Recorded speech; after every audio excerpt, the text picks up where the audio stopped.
Hoy estamos en comunicación con el licenciado en Ciencias de la Computación y profesor en Informática, ingeniero en IA en la industria. Además, es activista de los derechos digitales, del software y de la cultura libre en cibercirujas, en Libre Base y en Vía Libre. Estoy hablando de Matías Eduardo Bordone, porque nos interesa charlar sobre lo que viene pasando un poco en esta época que todos sabemos de IA y nadie sabe de IA.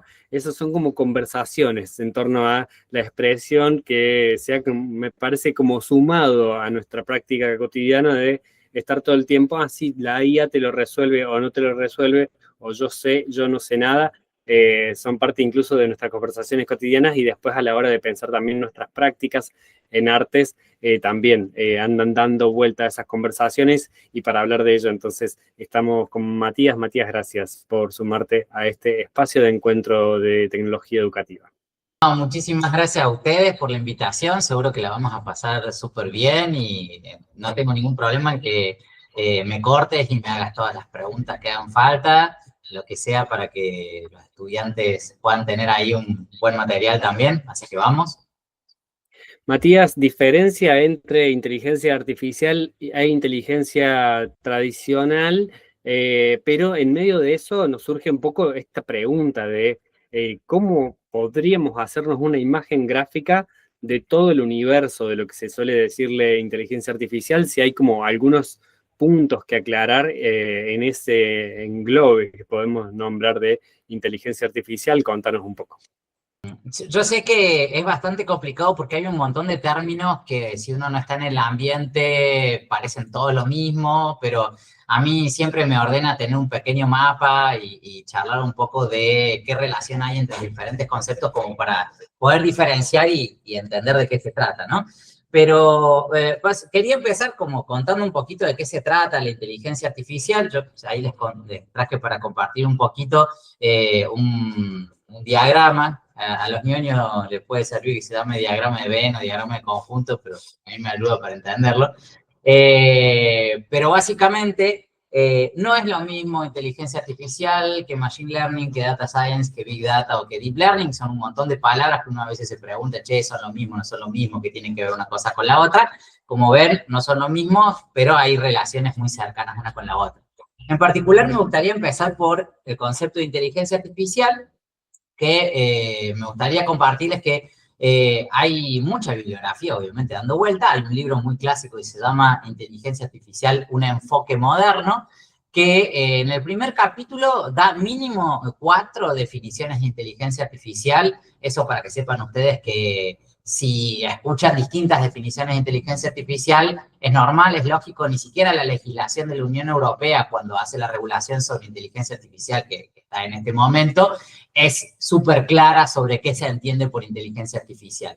Entonces, no se preocupen si se marean un poco por eso. La definición que a mí me sirve para empezar, para poder empezar a discutir, es una que dio un especialista, que dio origen no sé si dio origen, pero uno de los precursores del área de inteligencia artificial, que fue Alan Turing. Alan Turing definió una cosa que se llamaba, después, obviamente él no le puso ese nombre, pero otra gente le puso el nombre de test de Turing. ¿Qué es el test de Turing? El test de Turing es una prueba de juguete, digamos, como conceptual únicamente, como para poder hacer una definición, que dice que si yo pongo en una computadora y una persona a interactuar con otra persona y esta segunda persona es incapaz de distinguir quién es quién, es decir, si la computadora es persona o la persona es computadora, si no es capaz de distinguir cuál de las dos es persona o cuál de las dos computadoras, entonces estamos hablando de que interactúa con una computadora inteligente, con una inteligencia artificial. Entonces, lo que intenta hacer en ese momento Turing es como empezar a darle un marco, alguna definición de que, bueno, no cualquier cosa es inteligencia artificial, y en este caso, para hacer una prueba rápida y descartar y separar peras de melones, por decirlo así, vamos a decir que, bueno, si se porta como inteligente o como humano, entonces es inteligente. Y eso es lo loco también, ¿no? Porque la primera definición de inteligencia artificial en estos términos es comparada al humano, ¿no? Está diciendo que lo humano es lo inteligente, por decirlo de alguna forma. Está bien, es cierto que esas definiciones son de cerca de 1930, por ahí, entonces 40, más avanzado algunos papers de 50, entonces creo que avanzamos bastante en definir que hay otros tipos de inteligencia hoy en día, ¿no? He hecho la aclaración sobre inteligencia artificial. No todo programa de inteligencia artificial está basado en datos. Puede ser cualquier cosa. Por ejemplo, había un chatbot que se llamaba Elisa en su momento, que estaba basado en reglas, que estaba programado de forma tradicional, diciendo reglas, si te dice esto, contestale esto otro, si te dice esto otro, contestale así. Eso, dentro del mundillo, es inteligencia artificial, aunque no se haya utilizado datos para entrenarlo. La parte de inteligencia artificial que es basada en entrenamiento en datos o aprender patrones de los datos que se está trabajando es el machine learning. Machine learning o en español aprendizaje maquínico, una traducción medio rara, pero la pueden encontrar por ahí. Es básicamente esta área de la inteligencia artificial que dada una tarea particular, es importante pensar eso, dada una, Tom Mitchell da esta definición, yo tengo una tarea y tengo un programa que tiene que resolver esa tarea, si el programa puede mejorar la performance en esa tarea a partir de la experiencia, es decir, a partir del análisis de datos, entonces podemos decir que está aprendiendo. Esa es la definición de aprendizaje de Tom Mitchell. Entonces, toda esa parte es la que llamamos nosotros machine learning, ¿no? Tenemos datos, las computadoras aprenden patrones de esos datos y después se utilizan para cosas, para resolver un problema. Y siempre tienen algún problema en particular. Fuera de eso, fíjense que en el diagrama yo les estoy marcando ahí que no todo lo que está basado en datos es machine learning, ¿no? Hay toda un área que se llama data science, que data science sí tiene que ver con ciencia de datos, pero hay cosas que tienen que ver con la ciencia de datos como analíticas, informes, reportes, data representation y cosas por el estilo, que son parte de data science, pero que no son específicamente machine learning, como les decía recién. Y quedarían como otros dos conceptitos más ahí, uno Big Data y el otro Deep Learning. Uno dice, bueno, yo tengo capacidad porque me compré 30 discos rígidos y se los puse a mi computadora. ¿Estamos hablando de Big Data en esos momentos o a qué te referís con ello? Para mí, una regla que me sirve interesante es decir, si tengo datos que me entran en mi computadora, entonces no es Big Data. Realmente recién estamos empezando a hablar de Big Data cuando no me entran los datos en la computadora. Necesito más de una computadora, necesito redes, necesito servidores, necesito todo ese tipo de cosas para poder procesarlas. Recién ahí podemos decir, eso es Big Data.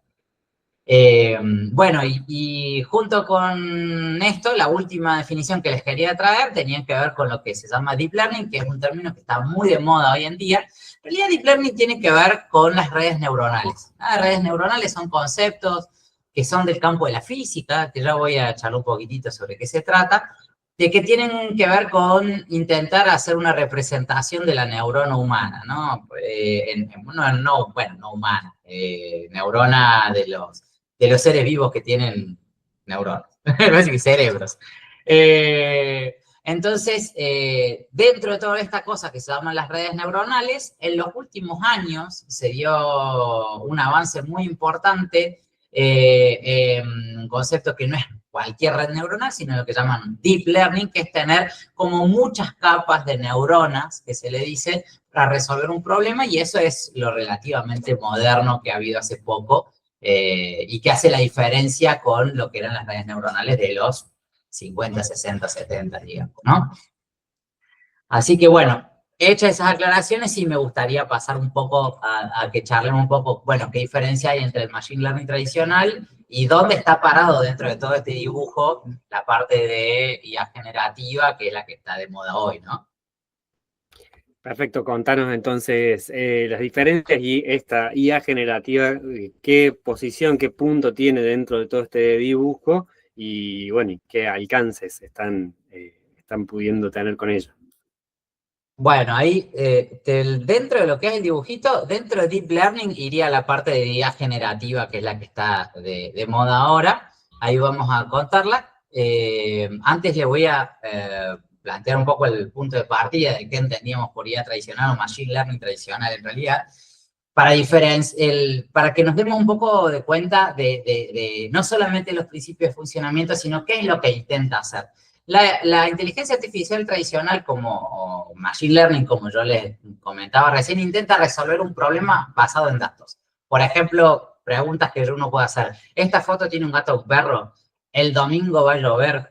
A partir de estos datos, el último movimiento de mi tarjeta de crédito es un fraude. ¿Qué película me recomendás? Todo ese tipo de cosas son inteligencia artificial, pero más clásicas. Más analizo un montón de datos, encuentro patrones y a partir de ahí puedo decir casos que siguen. En la de que dice si tiene foto un gato o un perro, yo lo que hago es agarrar a la computadora, mostrar un montón de fotos de gato y le digo, che, este es de gato, un montón de fotos de perro, le digo, che, este es perro. Y lo que quiero después es decirle, mira, yo te voy a mostrar una foto y vos me tenés que decir si es gato o si es perro. Es un problema que se le llama de clasificación.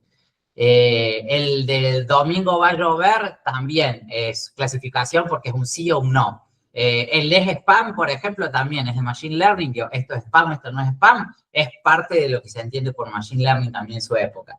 ¿Qué película me recomiendan? Es un algoritmo que se llama de recomendación. Todos esos son métodos de Machine Learning, de inteligencia artificial, para resolver un problema que tiene que ver con esto, con dar una salida concreta y puntual, es o no es, se puede predecir, o por ejemplo, si va a llover, y se hace basando en datos. Por ejemplo, yo lo que mostraba acá un poquito, con diferencia de la programación tradicional, es que uno podría hacer un programa con una regla fija que diga, che, si es mayor de edad, pasa al boliche, y si no es mayor de edad, no pasa al boliche. Eso era lo tradicional a la hora de programar.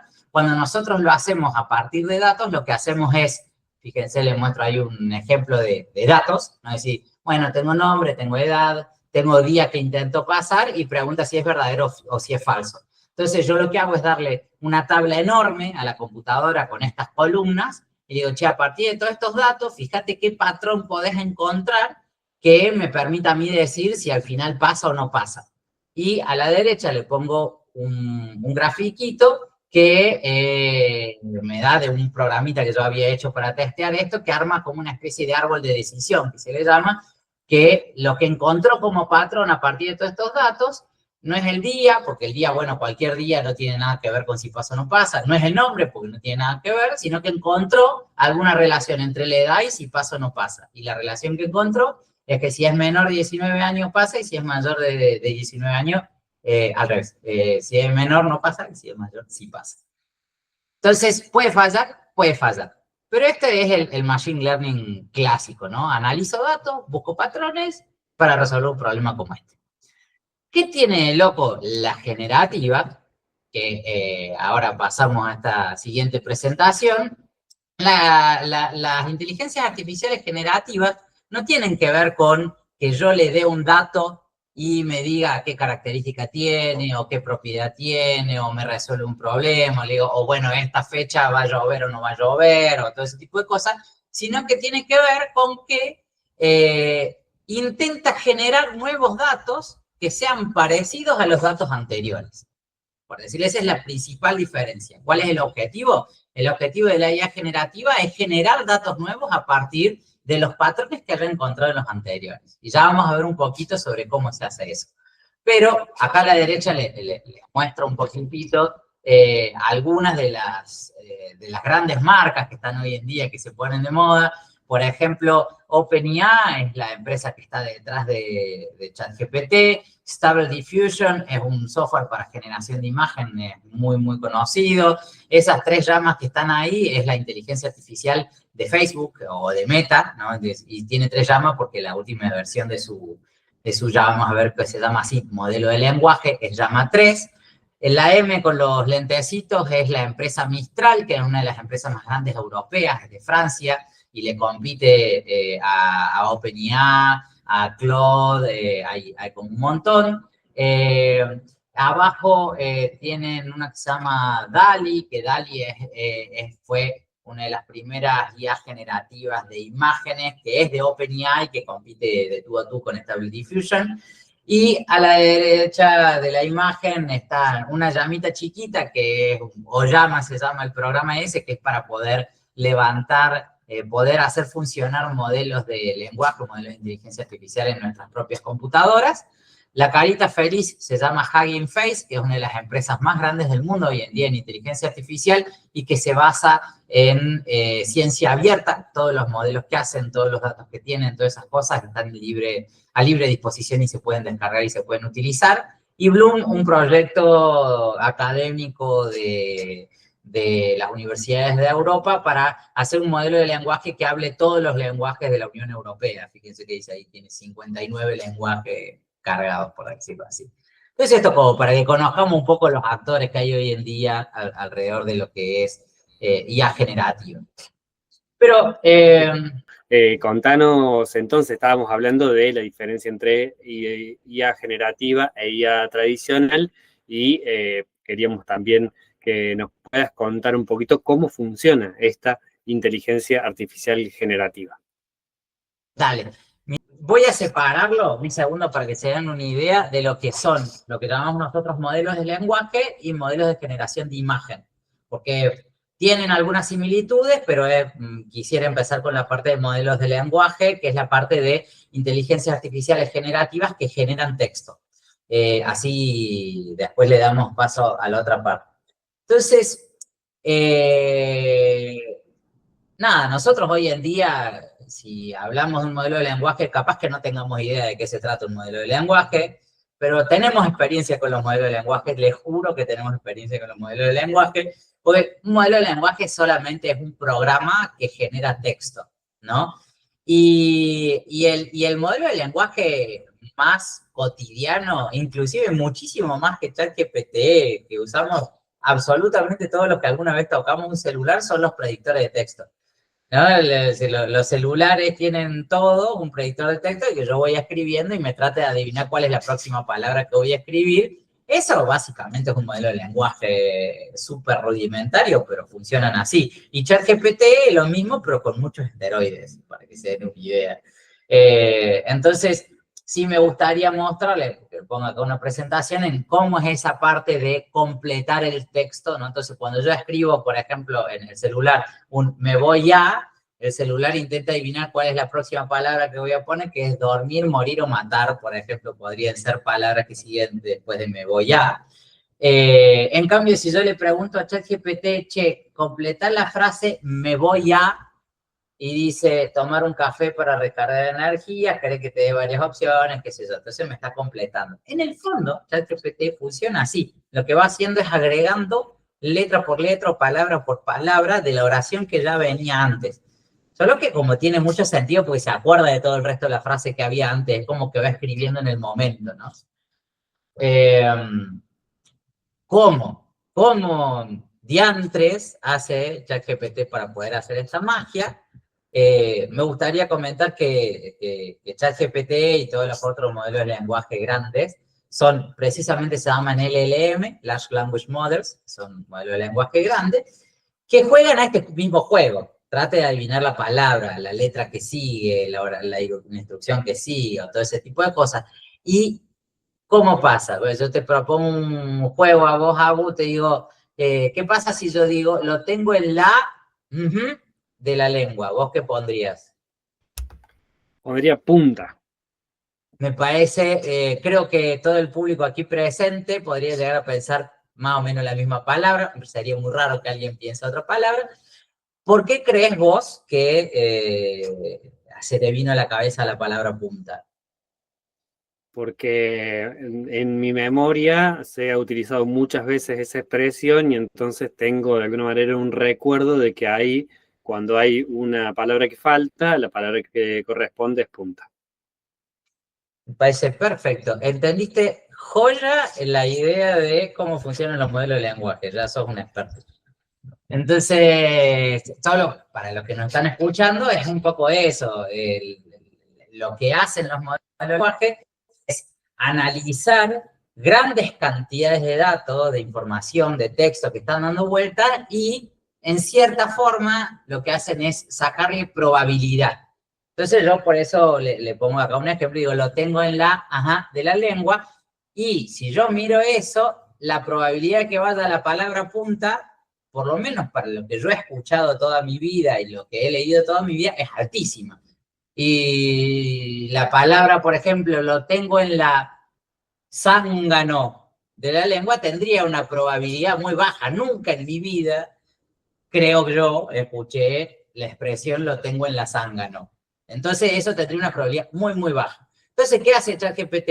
Agarra y dice, bueno, yo escribí, lo tengo en la, y se fija en una tabla que tiene, no es una tabla, pero se hace unos cálculos matemáticos y calcula la probabilidad de cada una de las palabras que siguen a continuación y me da una probabilidad y dice, che, la palabra más probable es esta, ¿no? Y uno puede jugar un poco con eso, te dice, o las 10 palabras más probables son estas 10, y le pone alguna. Entonces eso responde un poco, me parece interesante, por qué uno cuando escribe algo en ChatGPT o en algún otro lado, la misma oración varias veces va generando frases distintas. Y es un poco por eso, porque en realidad no te da la palabra más probable, porque si te diera la más probable, siempre haría la misma oración. En realidad juega, te dice, mira, tengo 10 palabras más probables y tomo, qué sé yo, aleatoriamente alguna de esas 10 para continuar. Es como una especie de cadáver exquisito, divino, de parte de los compañeros de OpenAI, digamos, ¿no? Pero bueno, para esto lo que tiene que hacer es analizar muchísimos datos. Y solamente para mostrarle, para que tengan más adelante esa información, esto de acá abajo, que son unas balitas de colores con flechitas, lo que llamamos nosotros una red neuronal.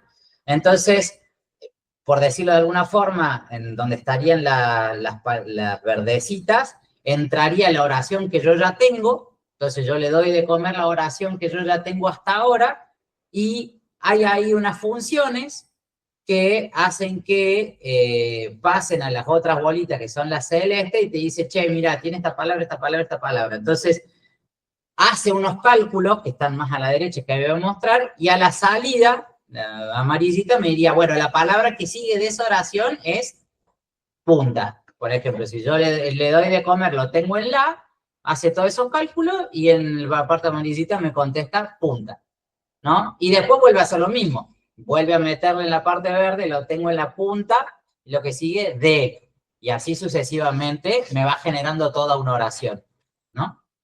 Y lo que está a la derecha, fíjense que tiene como unas letritas que dice W1, W2, W3. Esto es lo que nosotros llamamos en la computación una neurona, pero una neurona es un modelito, una representación matemática que nosotros llamamos de una neurona. Y fíjense que lo que hacemos nosotros es, con estos números, es hacer como una especie de multiplicación. W1, W2, W3, W hasta WN, como si yo tengo N neuronas antes, es por cuánto multiplico el valor de la neurona anterior para dársela a comer a esta. Esos numeritos que dicen ahí W1, WN, es lo que llamamos nosotros los parámetros. Van a escucharlo alguna vez ustedes, no, porque este modelo de lenguaje es de 3 billones de parámetros, 15 billones de parámetros, 175 billones de parámetros. Bueno, los billones de parámetros en realidad son eso, son números enteros, o números flotantes en realidad, números con coma, que están guardados y que hacen esa multiplicación y suma, y que el resultado de todo ese cálculo es la próxima generación de la próxima palabra. Cuando decías estos parámetros, estamos hablando como si fuera un gran cajón desde donde pueden buscar la información, o sea algo que les sirve como de referencia al modelo de lenguaje y después desde ahí puede obtener una X cantidad de resultados, ¿o es a otra cosa? Absolutamente nada que ver. O sea, hay una súper diferencia, lo vamos a ver un poquito más adelante cuando hablamos de la diferencia con Google, pero hay una súper diferencia entre tener una base de datos y tener un modelo de lenguaje, ¿no? En una base de datos yo tengo una tabla, y en la tabla yo puedo buscar ciertos valores y busco la columna y tengo ahí en la columna guardado ese valor y te devuelvo ese valor. En cambio, en esto, lo único que tenemos nosotros son numeritos que se multiplican entre sí y que por alguna alquimia termina dándome la probabilidad de que tal cosa ocurra, ¿no? La siguiente palabra, en este caso. ¿Sí? Entonces, no está guardada, dentro de las redes neuronales no está guardada la información per se, sino que solamente están guardados números por los que multiplico otros números, y nada más. ¿Sí? No hay forma de extraer información de ahí. no tenemos que confundirlos con un lugar de almacenamiento de información, sino que es otra cosa, un conjunto de numeritos que se multiplican. Es difícil figurarnos eso, como decir, bueno, yo lo único que hice fue agarrar el teléfono y preguntarle una cosa a ChatGPT, pero estamos hablando de cómo trabaja ese modelo de lenguaje. Sí, sí, imagínate vos que si yo te dijera a vos que, no sé, por ejemplo, ¿cómo se llama la calle que está detrás de tu casa? Ponele, te hago esa pregunta a vos. Y vos esa información no la tenés guardada en una agenda, en un Excel, en alguna base de datos, en donde vos después la podés recuperar y decir, ah, sí, mira, acá tengo escrito este era el nombre de la calle que estaba atrás de casa, sino que hacer un recuerdo que ni siquiera sabés de dónde salió eso, cómo fue que lo incorporaste, si fue que tu papá te dijo cómo se llamaba, o si lo viste en un cartel en la calle. Entonces, la información en las redes neuronales estaba guardada en medio de esa forma difusa. No hay una tabla, no hay un registro, no hay un lugar donde fijarse, sino que eso es de, bueno, cómo se construye a partir de estas multiplicaciones de numeritos, por decirlo así. Entonces,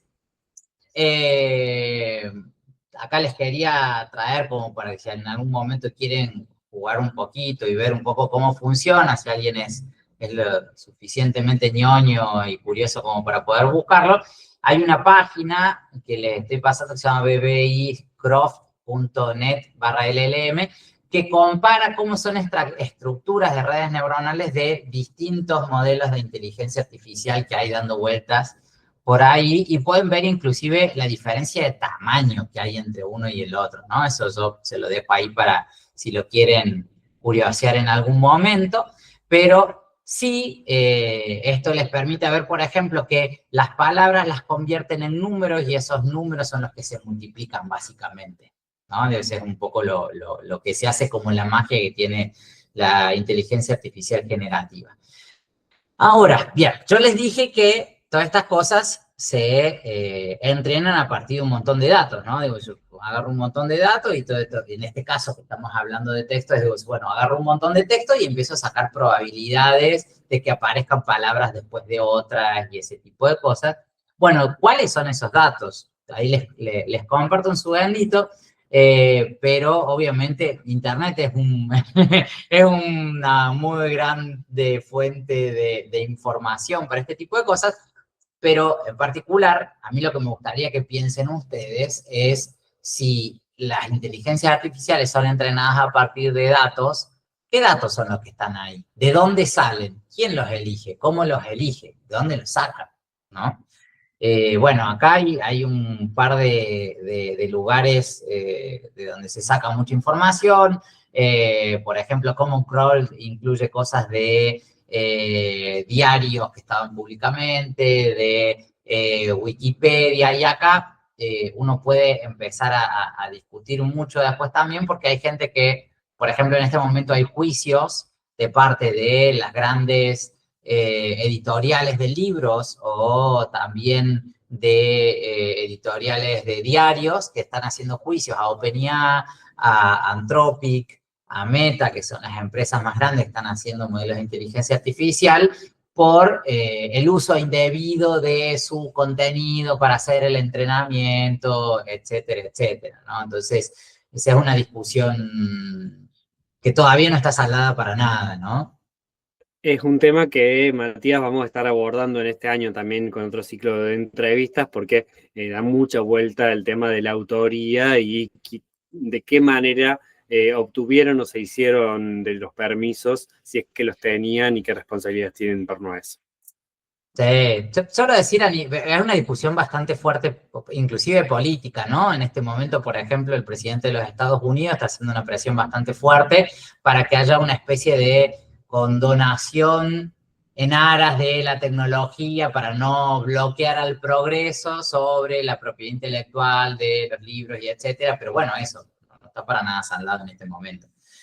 Pero bueno, para que se den una idea, estas son algunas de los conjuntos de datos que se utilizan para entrenar.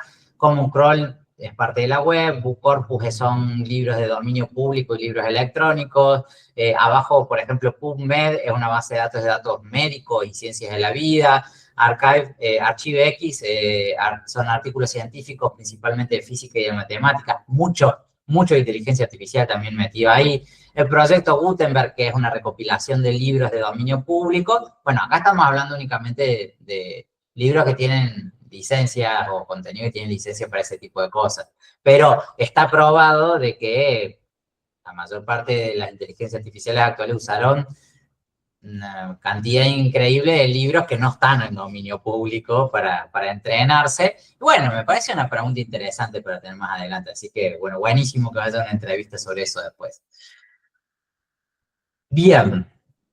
Y ahora, esta parte, ya que estaba charlando, veníamos hablando de cómo es que funcionaban las inteligencias artificiales, principalmente las basadas en texto. Me pareció súper interesante entender que abordemos un poquito ahora sobre cómo funcionan las inteligencias artificiales para generar imágenes, ¿no? Digo, principalmente pensando en los estudiantes de arte, ¿no? A ver, vos recién presentabas los distintos modelos de lenguaje. Después, a la hora de la práctica de un usuario común, un estudiante de artes, un profesor, profesora de artes, decimos algo que es incorrecto, pero que se usa mucho así como nombre, ¿no? Bueno, voy a usar ChatGPT, que es mi modelo de lenguaje. Entonces, si pudieras hacer como esa diferencia y si da lo mismo usar cualquier cosa. Funcionan distinto cada uno, ¿no? O sea, hay que entenderlo. ¿Y por qué digo cada uno? Y me parece interesante pensar que hay distintos tipos de modelos de lenguaje.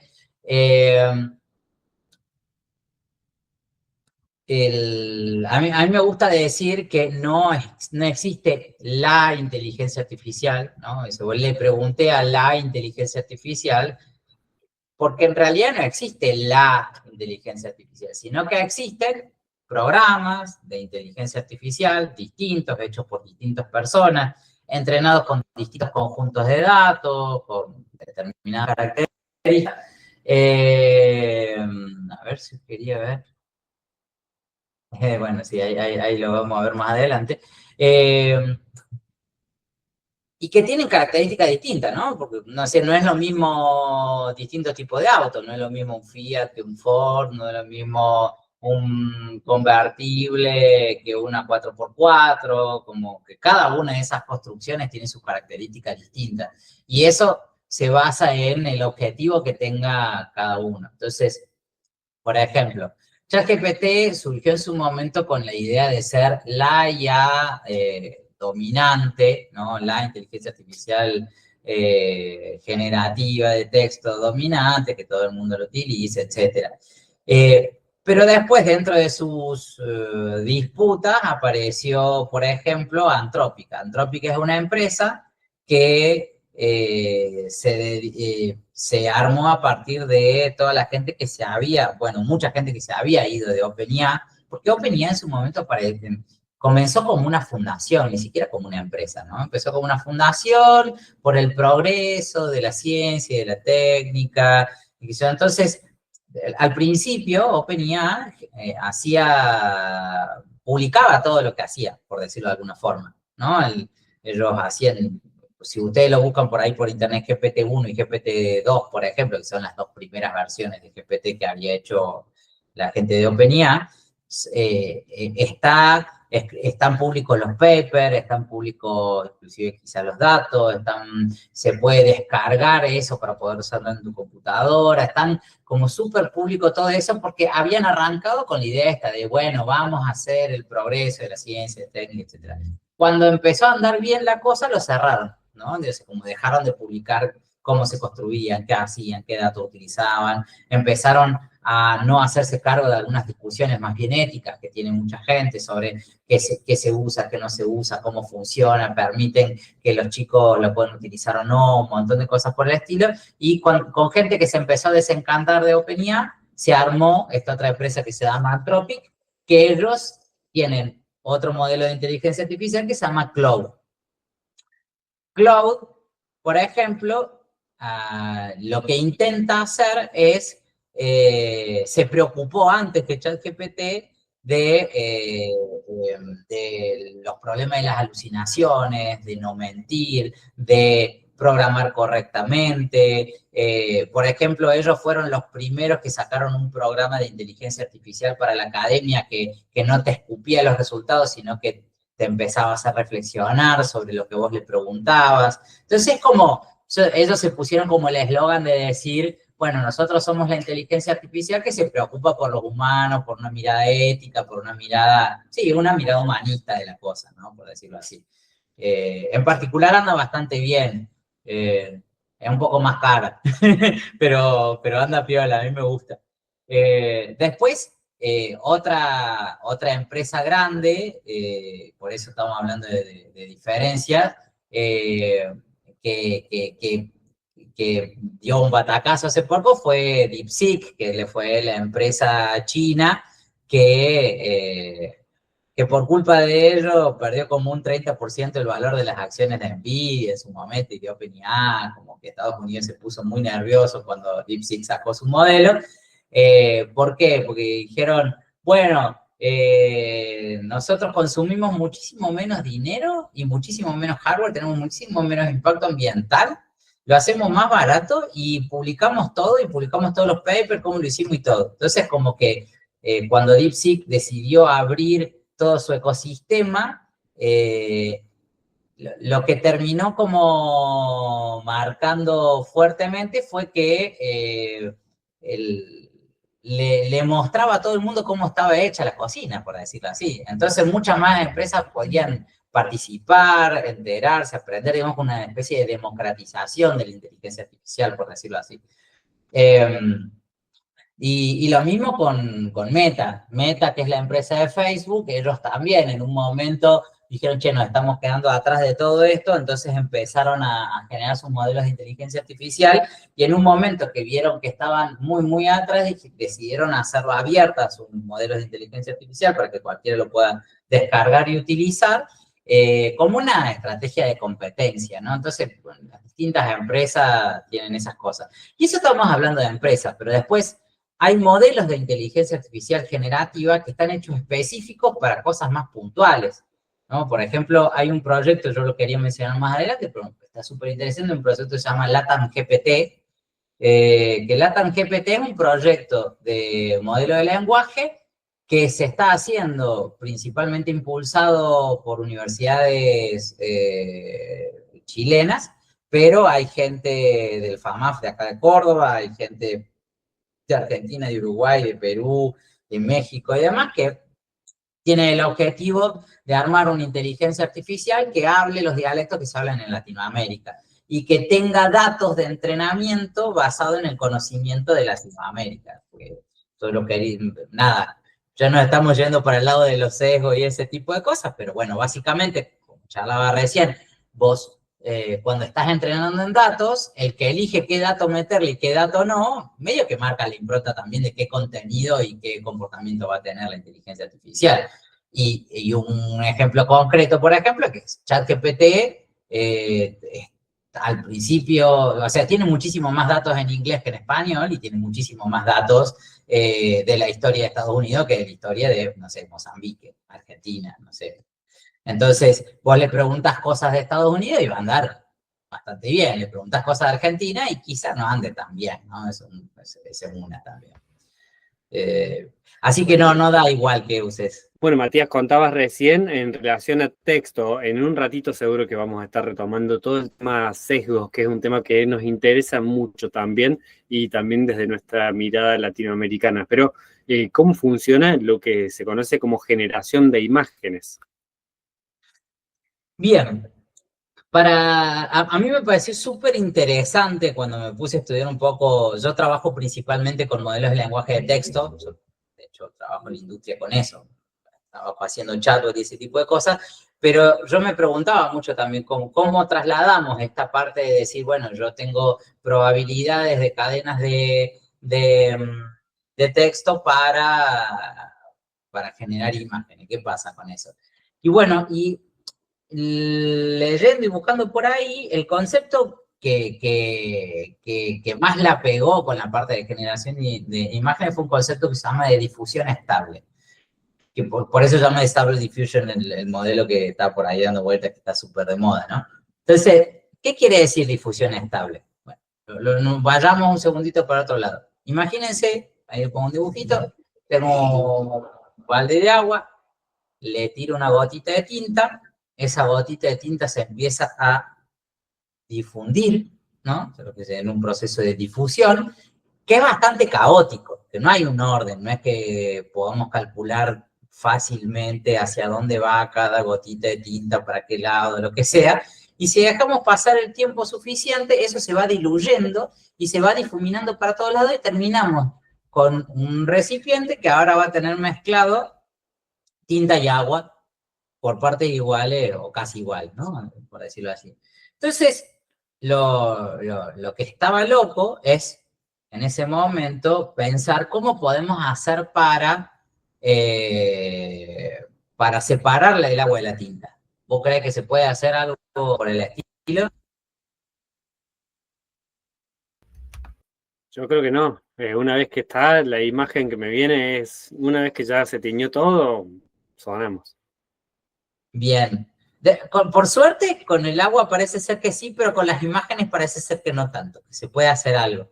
Por lo menos tratar de adivinar. Así que hubo gente que estaba pensando en cómo generar imágenes, que lo que intentó fue hacer el proceso inverso que se estaba pensando acá. Bueno, como yo, a partir del caos completo, es decir, tengo un montón de puntitos, puedo ir encontrando patrones que me permitan a mí volver a la imagen original, por decirlo así, ¿no? O sea, y ahí voy a eso. Entonces, solo muy rápido, la mayor parte de los modelos de generación de texto, de imágenes hoy en día, lo que hacen es arrancar con un montón de puntos de ruido, y en esos puntos de ruido tratar de encontrar patrones que le permitan ir armando imágenes, ¿no? Pero ¿cómo se entrena eso? ¿Cómo hace esa magia? Bueno, ahí yo les dije a ustedes que la mayor parte de los modelos de inteligencia artificial lo que hacen es yo tomo una entrada y a partir de esa entrada trato de aprender cómo debería comportarse la salida. Entonces, ¿qué hizo esta gente de interesante? Es decir, yo no tengo ningún ejemplo para aprender video, que yo les había dicho en algún momento, bueno, viene Juan que tiene 35 años y pudo pasar, viene María que tiene 15 años, no pudo pasar. Entonces, pero yo no tengo ejemplos de tengo ruido y después del ruido tengo esta imagen, tengo ruido y tengo esta imagen, pero uno puede construir una cosa así por el estilo. Entonces, una cosa que yo podría hacer, agarrar una imagen que sí tengo, por ejemplo, acá tengo la imagen del caballo con el astronauta con la luna, ¿no? Y le agrego ruidos. ¿Sí? Entonces, una vez que yo le agrego ruido, le agarro y le digo a mi modelo de inteligencia artificial es, mira, yo tengo acá una imagen que tiene este ruido, y si le saco el ruido, queda esto. Entonces, lo que le trato de enseñar al modelo de inteligencia artificial es ir sacando ruido de a capas. ¿Sí?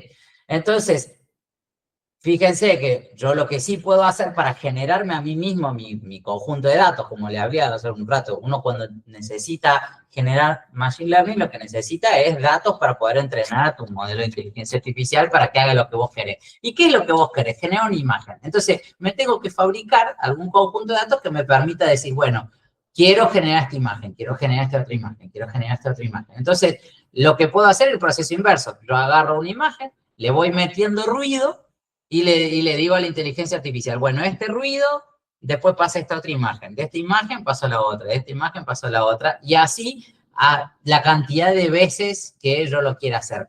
Y si ustedes alguna vez utilizaron algún modelo de generación de imágenes, van a ver que tiene una partecita que dice cantidad de etapas, ¿no?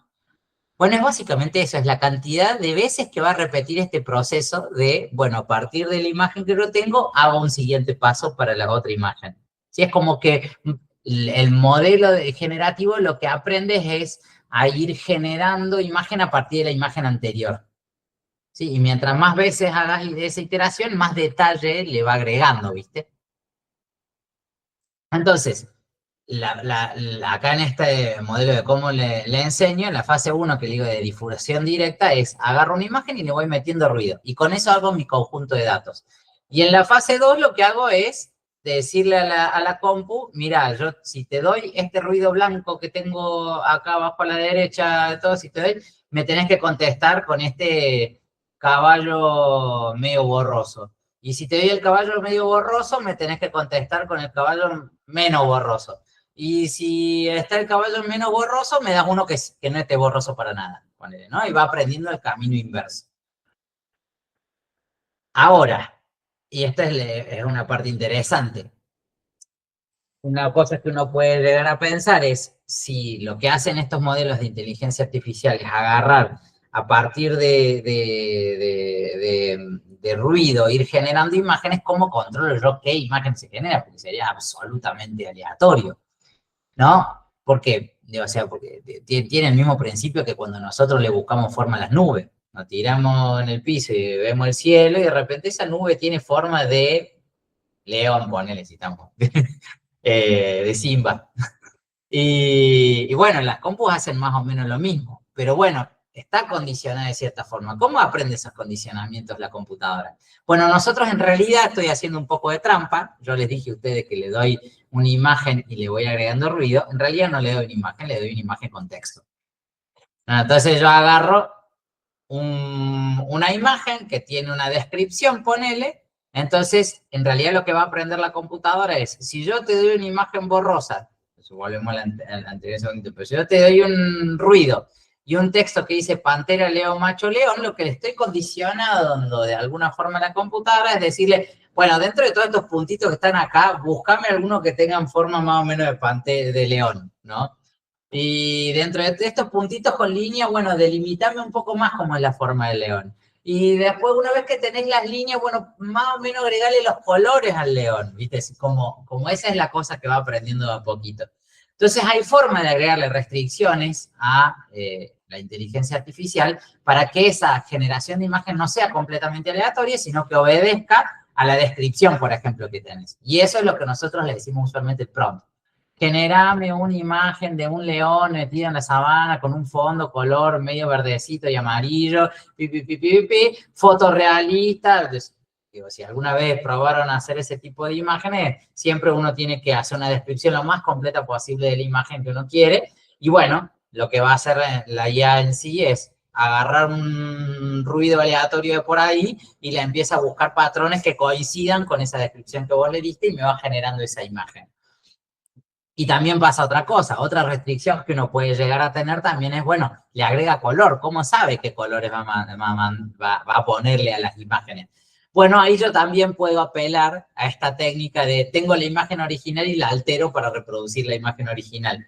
Entonces, acá yo le estoy dando una foto, por ejemplo, de en blanco y negro y una foto en color. Entonces, yo lo que podría hacer es agarrar y decir, bueno, yo tengo un montón de fotos a color, las convierto a blanco y negro, y le digo después a la computadora, che, esta foto que está en blanco y negro, a colores esta otra.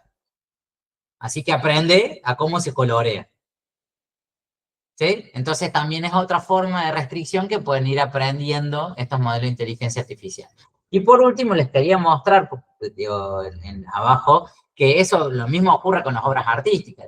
Para las obras artísticas, en realidad lo que hace las inteligencias artificiales es agarrar precisamente el mismo principio que el del león con la descripción abajo. Agarro, tengo la obra, tengo la descripción de la obra, entonces le empiezan a meter ruido y lo que después aprende la computadora es ir sacándole ese ruido para tener una imagen a partir de esa descripción que hubo. Y lo mismo pasa con, qué sé yo, decir, bueno, hacemos un cuadro de estilo Monet, ponele, ¿no? Entonces cuando vos decís, hacemos un cuadro de estilo Monet, se metieron todas estas probabilidades en el medio que permiten arrancar de un montón de puntitos y unir los puntitos como si yo a vos te diera un ejercicio precisamente eso, de unir puntos. Y te digo, che, mira, acá tengo un montón de puntos, a partir de todo este montón de puntos, haceme algo que se parezca a un cuadro de Monet. Entonces voy a empezar a unir puntitos para que se parezca a un estilo que vos te parecía que te acordás que más o menos tiene que ver,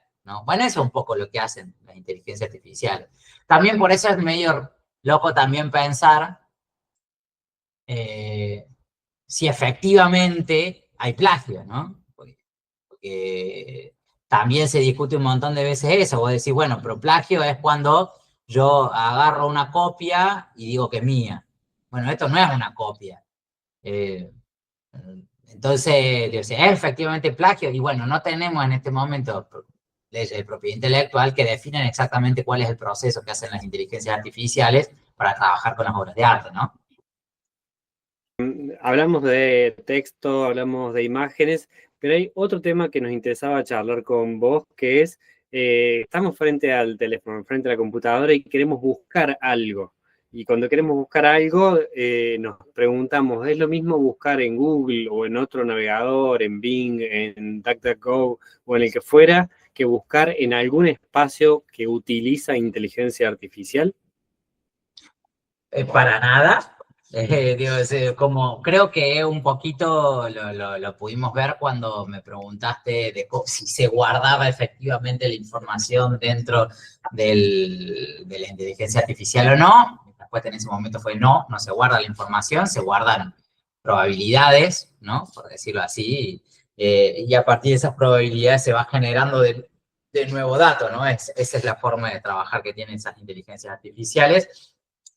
A mí, un ejercicio que les quería mostrar, por ejemplo, pero eso jodo bastante con el tema de cómo funcionan, porque de fondo eso es lo que termina pasando, ¿no? Como el principio de funcionamiento es muy distinto, lo que podemos esperar es muy distinto, ¿no? Es como si, no sé, por decir de alguna forma muy pava, digo, si yo uso el microondas, o yo uso para cocinar arroz, o uso la olla para cocinar arroz, bueno, voy a cocinar, pero tienen principios de funcionamiento muy distintos, por lo cual la forma en la que yo voy a interactuar con eso es muy distinto, ¿no?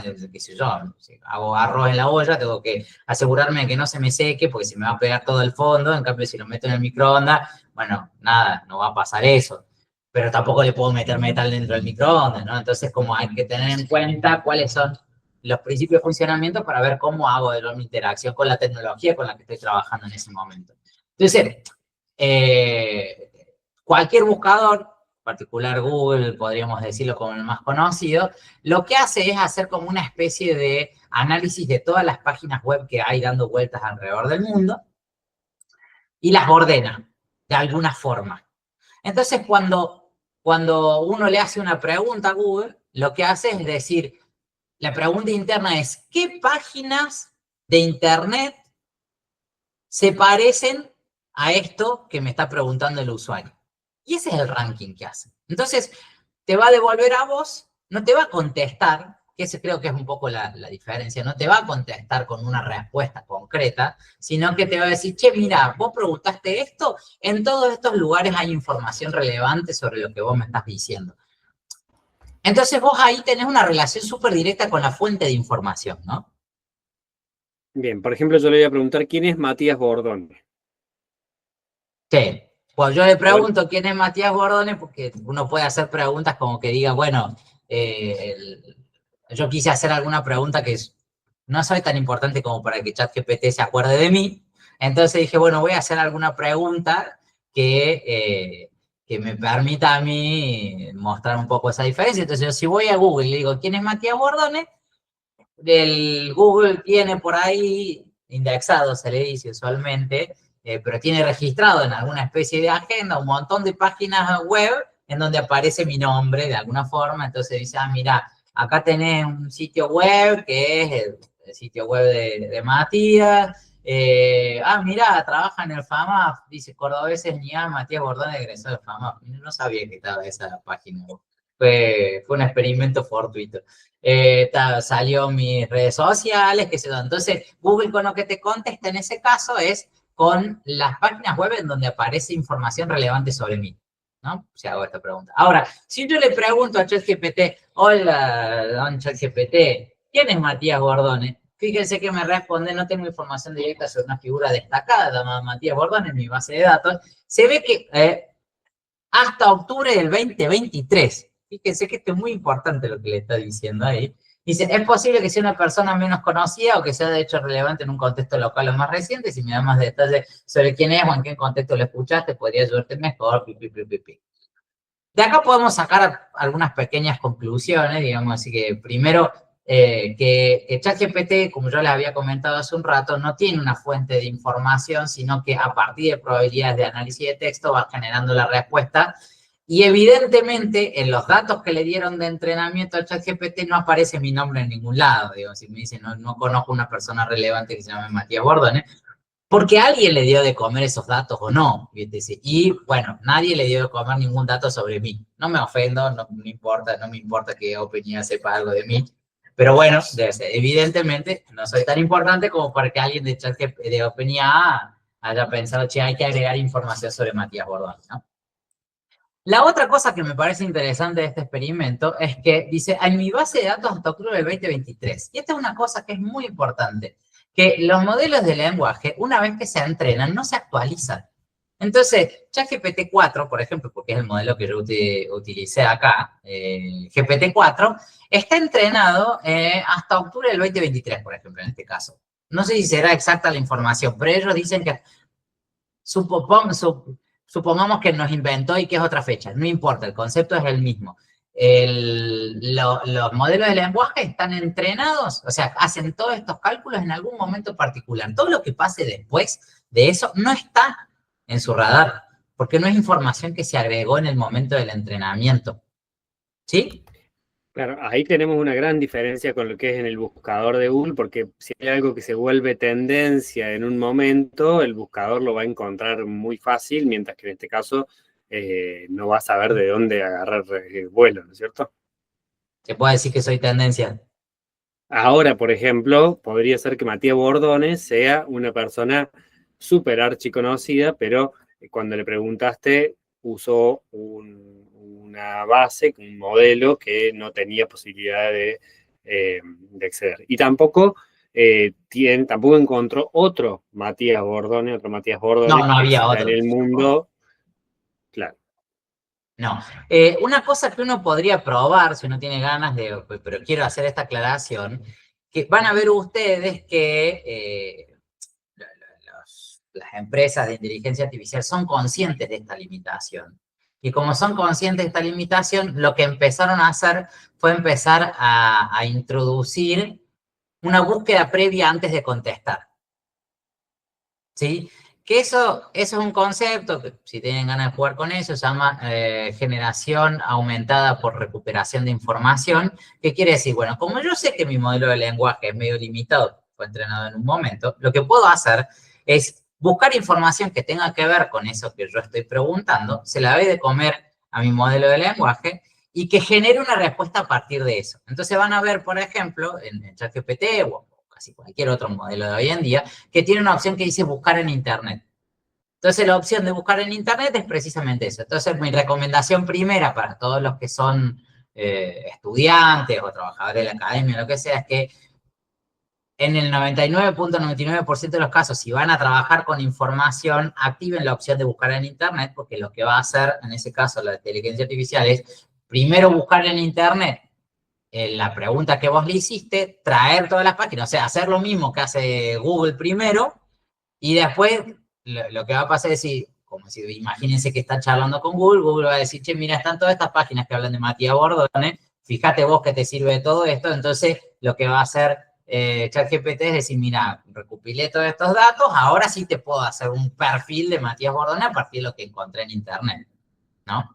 Digo, eso para que sepamos cómo utilizar de una forma un poco más fidedigna las inteligencias artificiales. Matías, recién mencionabas que, bueno, que se podían desprender varios puntos de lo que pudiste buscar en ChatGPT, que hablaba de que no tenía información, pero a la vez después te dice algo más en la respuesta que estamos viendo ahí en pantalla. Dice, si me das más detalles y que te puede como aportar más. O sea, no te deja con un no como respuesta de manera directa. ¿Qué te quedas pensando de eso?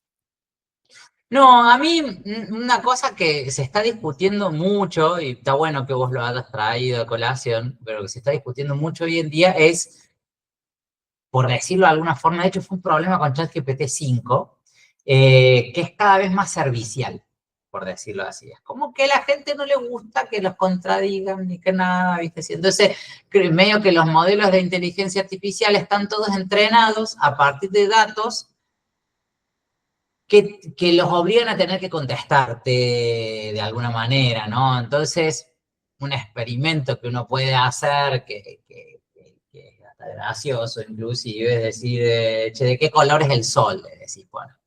Y te dice amarillo, dice, no, no, es violeta, le decís. Muy probablemente tu modelo de inteligencia artificial, casi cualquiera que vos eliges en este momento, te diga, che, sabes que tenés razón, qué moco, no, sí, en realidad el sol es violeta, disculpa, mala mía, ¿viste? Eh, para el tipo de sociedad que tenemos hoy en día, que nos llevamos muy mal con la gente que piensa distinto a nosotros, está muy, me parece que muy adrede hecho eso, como si, bueno, no quiero disgustar a nadie, entonces medio que le da la razón a todo el mundo. Ahora, volviendo a que nosotros estamos en un ambiente académico, en una universidad, vos no querés que te conteste lo que vos querés. Vos lo que querés es contrastar información, que te haga pensar, que te contradiga, porque es lo que te hace ejercitar mentalmente y que te hace hacer algún tipo de argumentación. Si vos vas y le decís, ¿en qué año nació, qué sé yo, Leonardo da Vinci? Te dice, no, se nació en el 300 antes de Cristo. Te contesta y dice, no, yo creo que nació en el 5000 antes de Cristo y que nació en Egipto. Te va a decir, sí, no, Leonardo da Vinci nació en el 5000 antes de Cristo en Egipto. No querés eso hoy en día. Entonces, eso es un problema, y yo decía, ¿por qué digo que es una cosa que surgió ahora con ChatGPT 5, que hace un par de meses?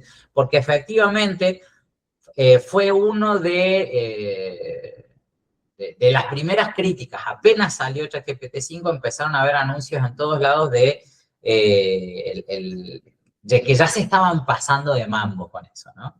Que era absolutamente condescendiente, eso es principalmente la palabra, ¿no? Que era muy condescendiente y que definitivamente no podés confiar en, comillas, comillas, alguien, comillas, condescendiente, ¿no? Te va a decir lo que querés escuchar y no te permite a vos enfrentarte al mundo ni aprender nada.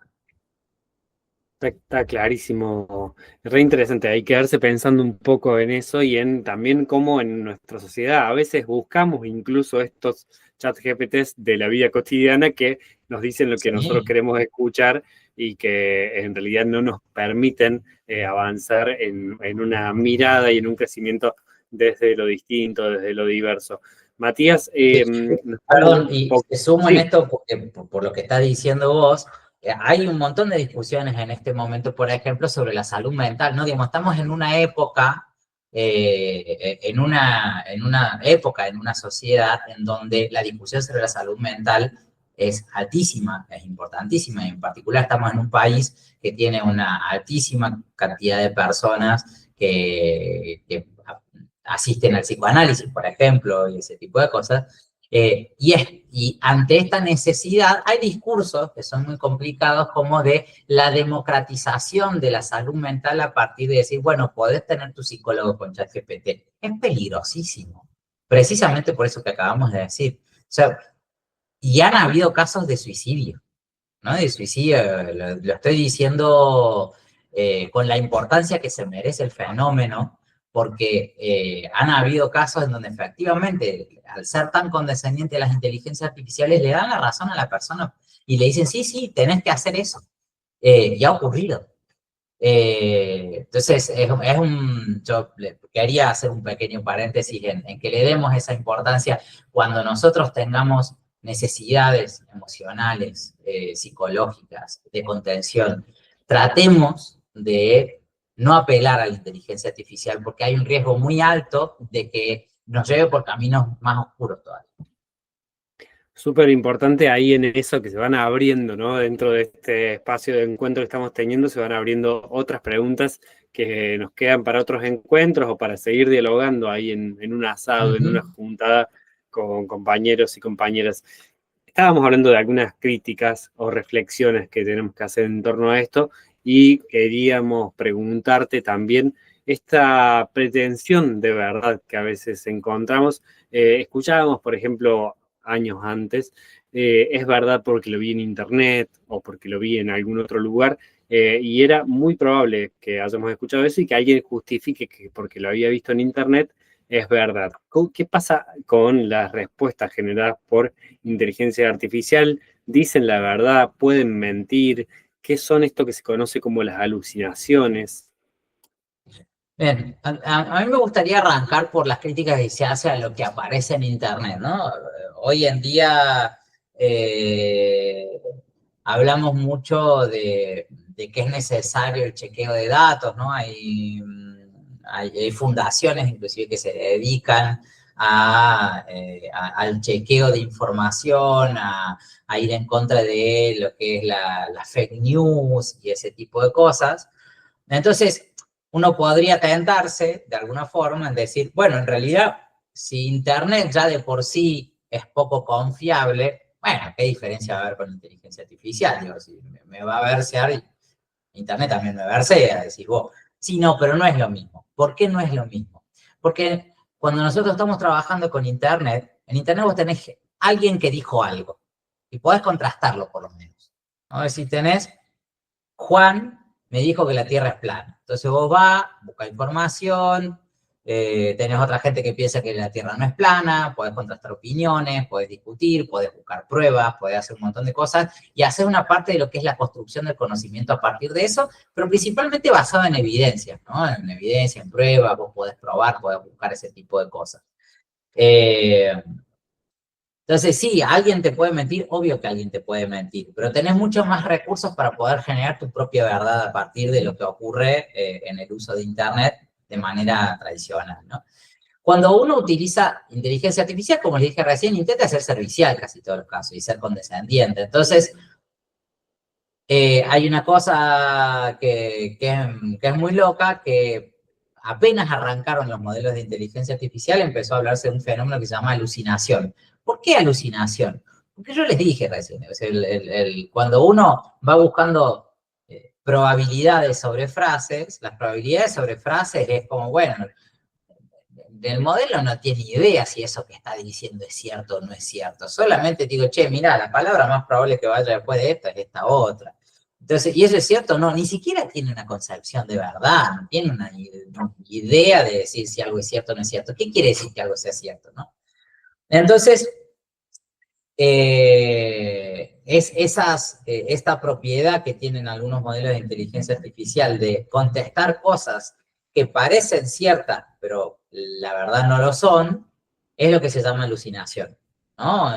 ¿Qué sé yo? Por decirle, por tirarles un ejemplo que me pasó esta mañana. Yo estaba trabajando armando un chat que yo lo que le pedí de cierta forma es que cada vez que le hiciera una pregunta, además de buscarme la información sobre esa pregunta para poder contestar de una manera fidedigna y que no haya alucinación en ese sentido, le agregara, si había en la base de conocimiento, había algún link a una imagen, la agregara dentro de la respuesta para que yo pueda ver una imagen ilustrativa de la respuesta que me estaba poniendo, ¿no?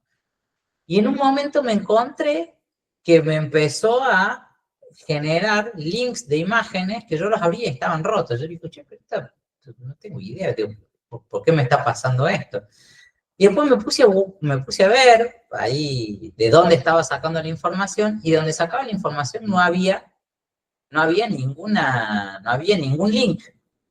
Entonces, ¿qué es lo que estaba haciendo el modelo? Entonces, como yo le decía, che, quiero que me des algún link, se inventaba uno. Es decir, y generaba un link de una imagen que no existía, y decir, mira, acá tenés el link de esta imagen, anda y mírala. Que no existía. Y esas cosas me pasó a mí esta mañana, pero estas cosas pasan también, por ejemplo, eso fue muy loco, un caso muy conocido fue estadounidense de un abogado que estaba queriendo defender un caso. Se me cortó un segundito, ¿puede ser? Bueno, había un abogado en Estados Unidos que estaba queriendo defender un caso, y dentro de su defensa, lo que hace él en un momento fue usar precisamente algunas de estas inteligencias artificiales para decirle, che, mira, estoy haciendo este caso, dame jurisprudencia previa, que jurisprudencia quiere decir casos que han sido parecidos junto con la resolución de eso, para que me sirvan como a mí como ejemplo y referencia para poder defender a mi defendido. Lo presentó, sí, acá tenés 10 casos de jurisprudencia. Joder, entonces el abogado fue y los metió a todo dentro del expediente. El juez, cuando estaba queriendo resolver la causa, les pareció raro decir, che, 10 casos, es muy loco decir. Entonces puse a buscarlo, ninguno de los 10 existía. Entonces, ahí el abogado dice, pero ¿cómo voy a saber yo? Y a fin de cuentas hay una cosa ahí que se llama responsabilidad, que es, no importa si vos sabías o no sabías, vos estás presentando un papel en donde vos presentás 10 casos, y si lo sacaste del chisme de la verdulería de la esquina, lo sacaste de ChatGPT, vos sos el responsable que los puso. Entonces, vos vas a ser responsable de lo que escribís, independientemente si ChatGPT miente o no.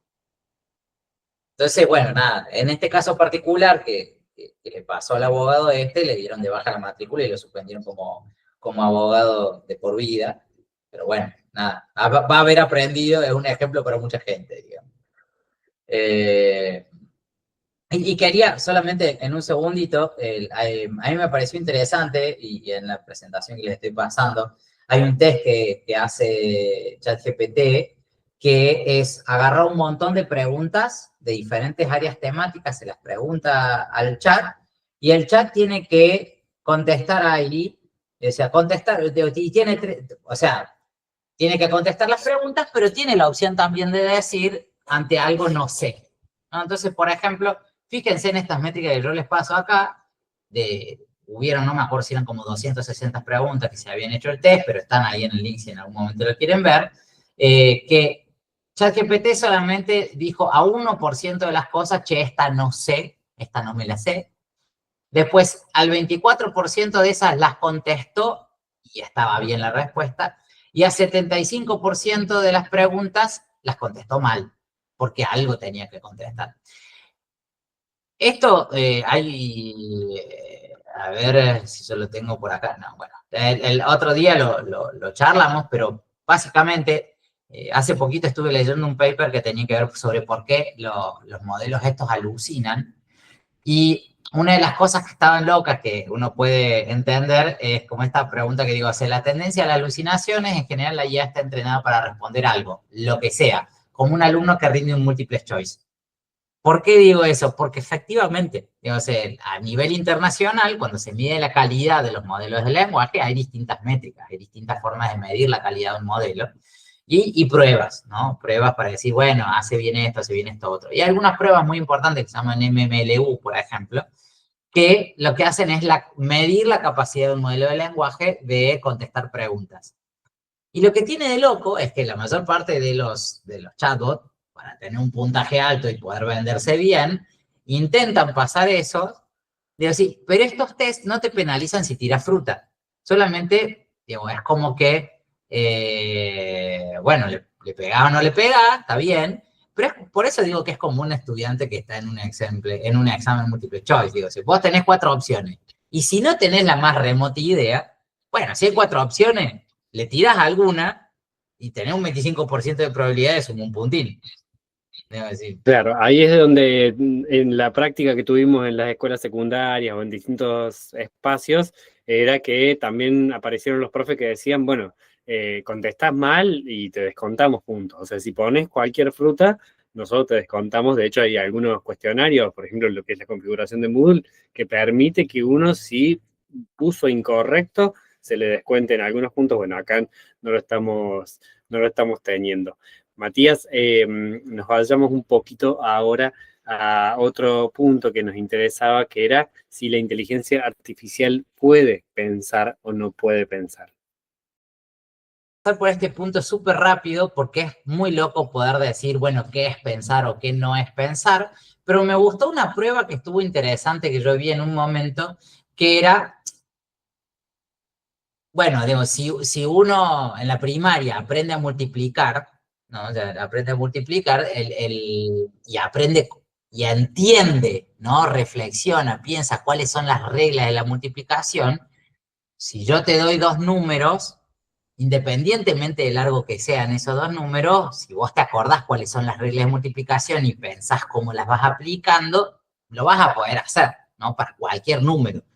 No importa si es de 2 cifras, 5 cifras, o 20 cifras, o 20.000 cifras. O sea, vos, entonces, obviamente que esta no es la prueba más clara de, bueno, uno piensa, uno no piensa, pero uno podría pensar, bueno, empecemos por algún lado. Entonces decir, bueno, si yo veo que alguien sabe multiplicar, ya se aprendió las reglas de multiplicación, es porque, bueno, de alguna forma está pensando, él se acuerda de las reglas, sabe cómo aplicarlas, sabe cuándo, sabe cómo, etc.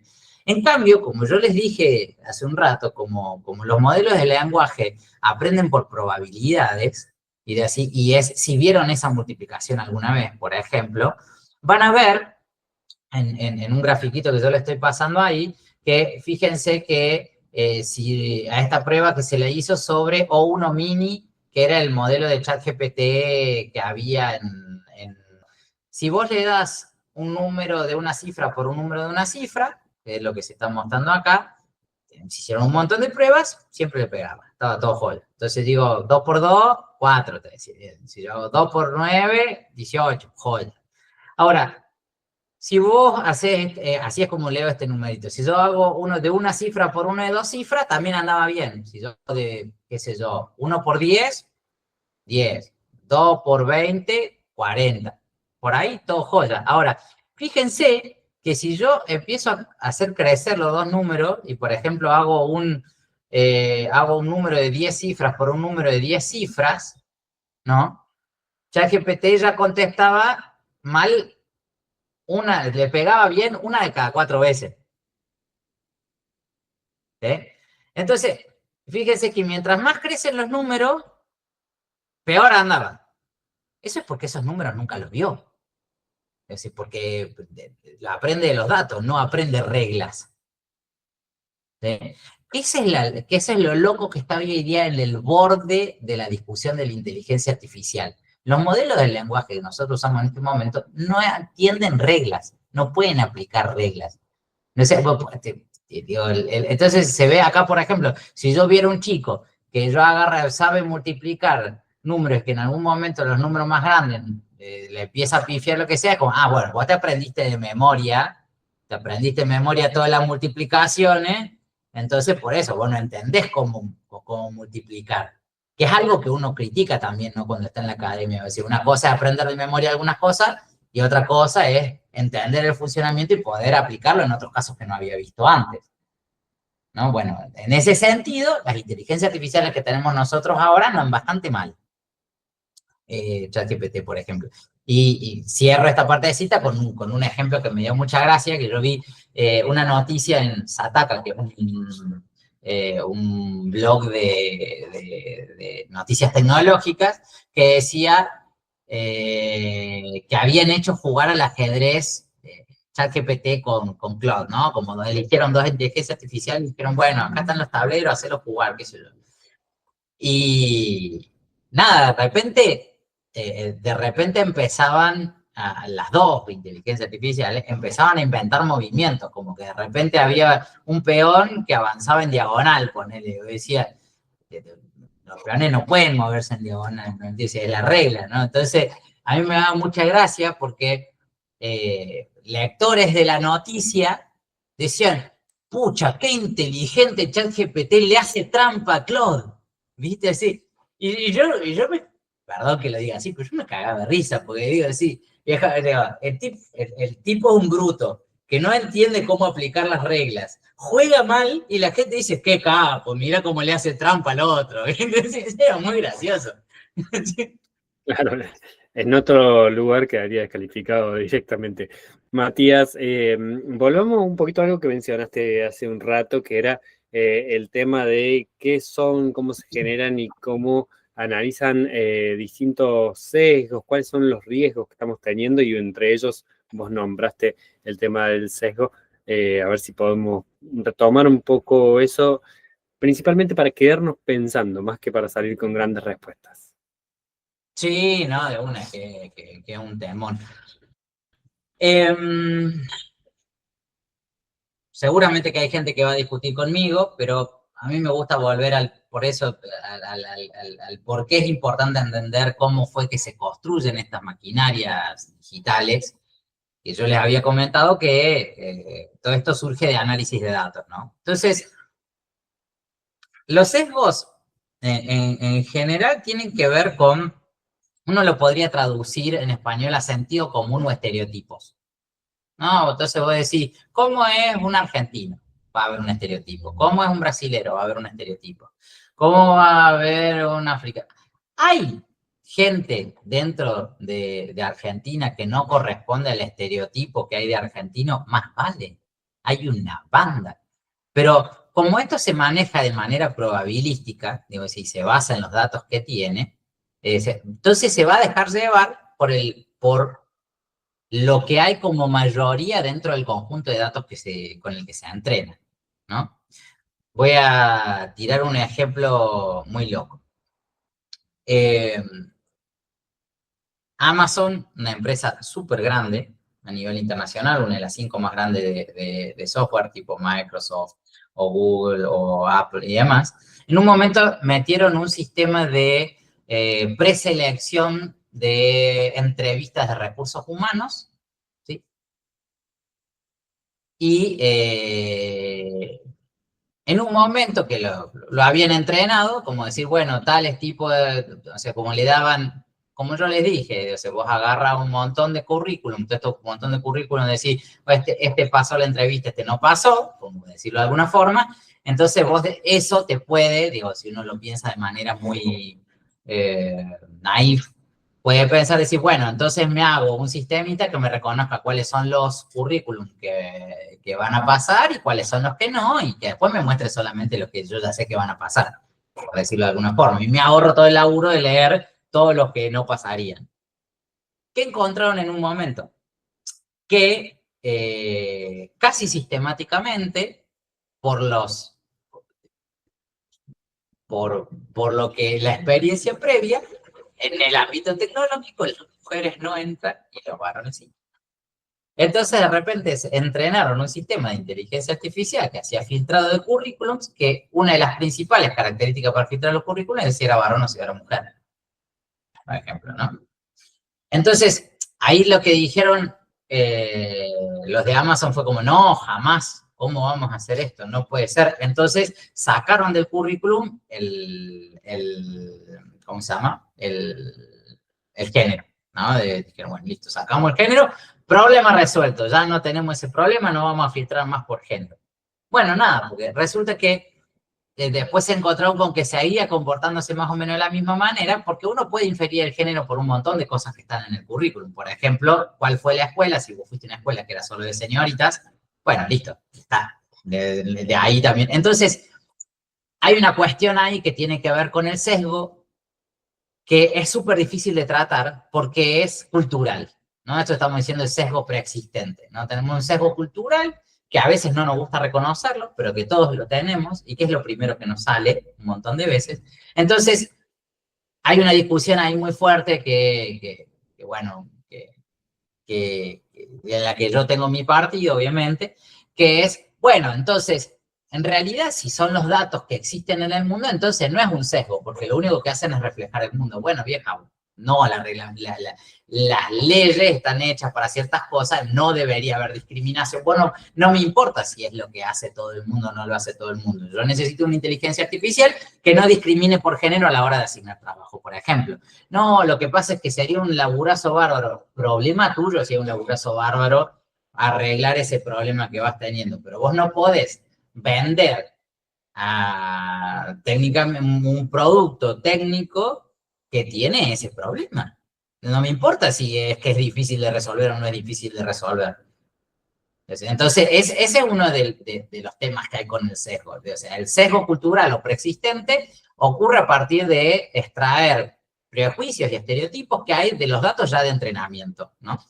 Y a veces hay otros sesgos que tienen que ver no con una cuestión ya de prejuicio, sino con una cuestión de aplicarlo fuera de contexto, esto que le llamamos sesgo emergente. Entonces, por ejemplo, yo puede ser que entrene un modelo de inteligencia artificial en español a España, porque los datos que le di son de España, y después cuando yo voy y le digo en Argentina, che, escribime una carta de renuncia, a la que seguimos hablando de trabajo, me va a escribir en español de España. Entonces ahí tenemos un sesgo de entrenamiento también, pero es porque estoy cambiando el contexto de aplicación del contexto de entrenamiento en el que yo lo estuve trabajando, ¿no? No sé si querés, pero es una idea central, pero no sé si querés que profundicemos en algo más de esto que estamos charlando. No, simplemente retomemos lo que mencionabas de LATAM GPT en relación a esta idea de poder disminuir los sesgos o de poder tener una respuesta desde Latinoamérica, cómo se está pensando, qué conoces y qué atención le podemos prestar a eso. Sí, bueno, el proyecto de LATAM GPT surge precisamente por este tipo de cosas que estamos hablando de sesgo emergente, de decir, bueno, nosotros estamos utilizando en su mayoría modelos de inteligencia artificial que están entrenados por gente que son de otras culturas, ¿no? De otras culturas, digo, uno podría decirlo, no voy a ser paranoico, no decir, ay, no, bueno, porque el control, lo que sea, no, sencillamente, nada, cada uno, las personas que construimos tecnología le ponemos nuestra impronta a la tecnología. Entonces, si de repente la tecnología la construye un estadounidense, un ruso, un europeo, un chino, la cultura, el conocimiento, los datos y demás que están guardados ahí, son propios de la cultura que los representa y no de la nuestra. Entonces, pasan este tipo de cosas, decir, bueno, yo de repente quiero escribir una carta y me la escribe en español de España, por ejemplo, podría pasar una cosa así como un detalle grosero que te estoy diciendo, hay cosas mucho más finas, y por lo cual nosotros estamos planteando, una cosa que yo me enfrento todos los días, por ejemplo, es que cuando yo le doy instrucciones a un modelo de inteligencia artificial para que haga cosas, porque trabajo de eso, si se las doy en inglés anda muchísimo mejor que en español. ¿Por qué? Porque, bueno, nada, porque la gente que lo hizo priorizó el inglés por sobre el español. ¿Es porque es malo, porque es manipulador? No, porque el lenguaje que maneja quiere que ande bien en eso. Y yo quiero que ande bien en español rioplatense, por favor. Digo, sí. Y hagamos ahora un repasito muy rápido de qué recaudos tenemos que tener en el uso de la inteligencia artificial. Ya tuvimos varios puntos que fuimos nombrando, pero en un repaso así sencillo, corto, de guarda, ten en cuenta esto, ¿qué nos podría sugerir para ir cerrando este espacio de encuentro? Sí, a mí, como docente, lo primero que me cierra es que más que nunca tenemos que pensar en el pensamiento crítico, ¿no? Siempre se habla, de hecho, dentro de la Ley Nacional de Educación, uno de los ejes es formar ciudadanos, formar para el trabajo y formar para los estudios superiores, ¿no? Son los tres ejes de la educación secundaria según la Ley de Educación Nacional. Y educar ciudadanos es educar gente que tenga criterios, que pueda pensar, que pueda tomar sus propias decisiones. Entonces, vos lo que necesitas más que nunca hoy en día es el pensamiento crítico, más allá de la moda de las habilidades, no, que sí, que de uno tiene que aprender habilidades en la escuela, tiene que aprender habilidades en la universidad, pero eso sin un pensamiento crítico que lo sustente te lleva por cualquier lado, ¿no? Digo, sí, porque después las tecnologías cambian. En cambio, ser crítico no es una herramienta que vas a tener para toda la vida. Eso por un lado. Por otro lado, también una cosa que a mí me hace pensar mucho es pensar qué estamos delegando cuando estamos utilizando la inteligencia artificial. Doy un ejemplo muy básico. Hay una discusión muy grande sobre el uso de la inteligencia artificial dentro del Poder Judicial, ¿no? Caso extremo, si le hacemos leer a ChatGPT todo el expediente de una causa y le decimos que escriba la sentencia. Por ejemplo, un caso muy extremo, supongamos que a alguien se le puede ocurrir eso. No decir, bueno, entonces vamos a generar un modelo de inteligencia artificial que analice los juicios y diga cuál es la sentencia, si es culpable, si es inocente, cómo tiene que aplicarse esa sentencia, todo ese tipo de cosas. Entonces la pregunta que yo quiero hacer en ese caso es, che, ¿Queremos delegar la libertad de los individuos en un mecanismo automático que no sabemos cómo funciona? Esa sería una pregunta, ¿no? Fuerte. A ese nivel, bueno, uno lo puede pensar también en la cotidianidad. O sea, y aparte, eso sirve para cualquier cosa que no sea inclusive inteligencia artificial. Puedes pensar, por ejemplo, yo me quiero acordar los números de teléfono de todos mis amigos y no, tengo la agenda de contacto en el celular, delego eso en el celular, no voy a gastarme en acordarme el teléfono de todos mis amigos. Ahora, le voy a preguntar le voy a pedir a ChatGPT que escriba no sé, que sea una declaración a una persona que me gusta o alguna cosa por el estilo, sin leerla, sin mirarla ni nada. Le digo, che, haceme una carta de amor y la manda, así que y probablemente eso me parezca muy importante y no tenga ganas de eso. A lo mejor no tengo ganas de decir, che, mira, voy a elegir ciertas palabras, yo la conozco a la otra persona, tenemos ciertos momentos y yo voy a elegir eso ahí. Entonces, siempre cuando hablamos de tecnología, para mí hay que pensar un poco qué es lo que estamos delegando en el uso de esa tecnología y para dónde y cómo, ¿no? Sí, rápidamente otro, el impacto ambiental, esto no lo estuvimos hablando mucho, pero yo no lo dije a lo largo de toda la charla, pero cuando yo les hablé de los billones de parámetros de un modelo de lenguaje, básicamente hay una regla súper rápida que es que necesitas el doble de RAM que la cantidad de parámetros que tiene un modelo de lenguaje para poder ejecutarlo. ¿Qué quiere decir eso? ChatGPT tiene, ponele 175 billones de parámetros. O sea que para ejecutarse necesitas una computadora de 350 gigas de RAM para poder ejecutarse. Imagínense la cantidad de electricidad que genera eso solamente para poder ejecutarse. Y para entrenarse no se dan una idea. O sea, y aparte los costos, ¿no? Entonces, hay un impacto ambiental muy fuerte en el uso y desarrollo de todas estas tecnologías. Y vamos con dos más. Una es, charlamos recién, las inteligencias artificiales no saben si están diciéndote la verdad o están tirándote fruta. Entonces, es importantísimo chequear, ver de dónde sale la información, darle información fidedigna. Si vos querés que efectivamente te genere algo, bueno, buscá vos la información de dónde sacar y decir, bueno, a partir de esta información generame esto otro, con estas reglas. Pero hay que tener un control muy fuerte sobre lo que producen las inteligencias artificiales. Y junto con eso, a mí me gusta pensar, Carl Sagan era un famoso divulgador científico de los 80, hermoso si tienen ganas de buscarlo, que él hablaba mucho sobre la curiosidad y los niños, que esa es una parte muy hermosa de él, y otra parte sobre el pensamiento escéptico ante el mundo. Importantísimo tenerlo en cuenta. Entonces, esas serían mis recomendaciones hoy en día. Seguro que hay más, pero bueno.